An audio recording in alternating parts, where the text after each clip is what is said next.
Hi, I'm Michael Dennis from Next Step Agency, and I'm here to talk to you today about Alltest Pro's AT34 motor tester. Now, you may be used to testing motors with a multimeter or a megometer. A megometer is used to detect ground faults on it, whereas a multimeter is used to detect continuity.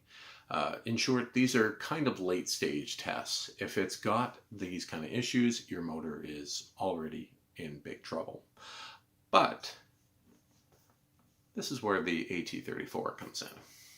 The AT34 is an advanced meter that does test for continuity and ground faults, but it also tests for phase imbalance, tests for the health of your stator and your rotor, and it has all of this done in a quick battery of tests that we're going to go through today, shoot a quick video, and it's straightforward. It will guide you through it. It will tell you how to do it, even off the screen here. So it's nice and simple. And doing these kind of tests can catch issues beforehand, so you see them before the motor fails. The advantage to this is that instead of the motor failing in the middle of the day and bringing the whole production of a business down to a screeching halt, you're able to plan your downtime. You're able to spot, well, this motor is deteriorating. We're going to have to send that out for service. We can swap out this other motor, and let's plan to do that on this date when we have time. So it allows you to be in charge of your motor instead of your motor being in charge of you, which is a great thing. So let's go through a quick demo. Okay, so we're ready to test this motor. Now, as you can see, I've connected in the leads here. We've got black, blue, red. They're labeled right on here, the yellow, the ground lead. It's all labeled, nice and simple, so you can do that. And I've got these clipped in here. So we're going to go on the induction test here, and it'll actually ask us whether we want to do all the other tests here.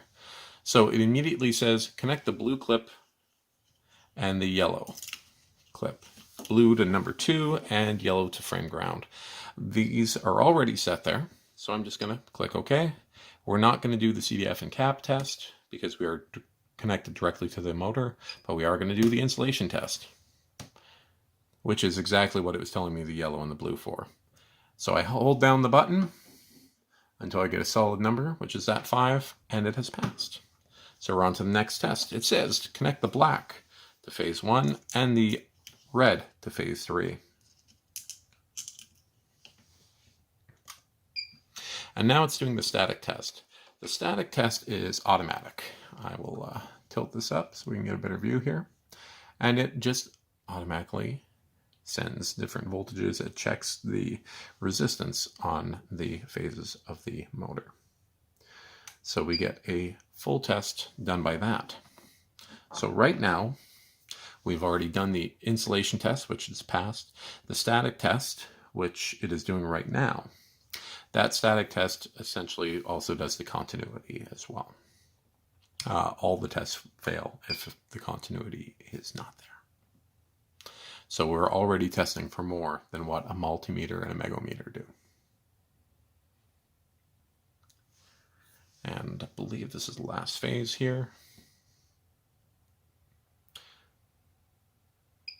And we're going to do the dynamic test. So I'm going to select yes. And it's going to tell me to put the rotor into the start position. I've got a handle on there. You can use a strap wrench, and then you just need to steadily turn it. Now, it beeps about once every second, so what I'm aiming for is 4 beeps of rotation, which allows me to keep track of this for a nice steady hand on there. If you are jerking it around, you may get some weird readings. So you do want it to be a steady rotation as you're doing it. So that's the first phase down. We're on to the second. So we're on 2-1. Just this easy.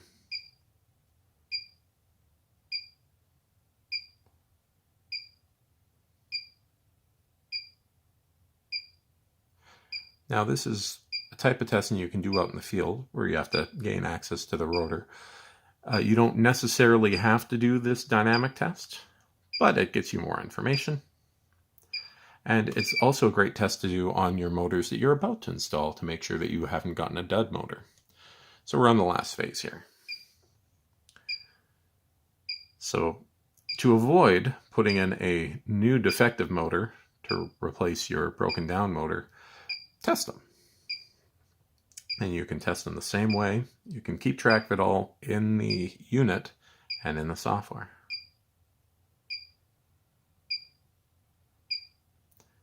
You just need a nice, steady hand.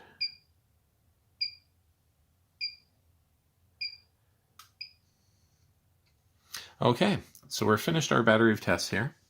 So we've got the resistance, which is okay. And there's our results. The stator, which is okay. We can see that all graphed out there. The rotor, which is okay. See that?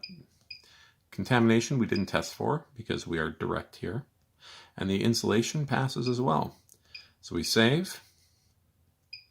And I'm just going to put in the model number of the test motor that I'm using here.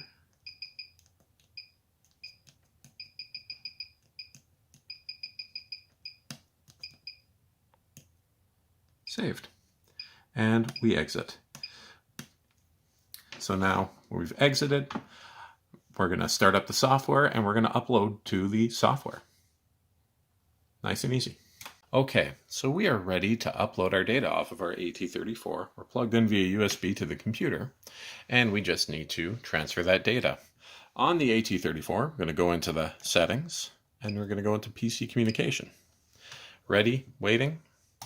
Over here, we're going to go upload from instrument, and click start. 6 uploads. Excellent. And we are going to import pending. So import pending can take all of our tests and assign them to our test motors. Or to our motors that we've been testing. So I'm going to get it to auto map everything. Oh, sorry, need to select everything. And auto map. There we go. And import. It is now all in here. And we can look at the graphs.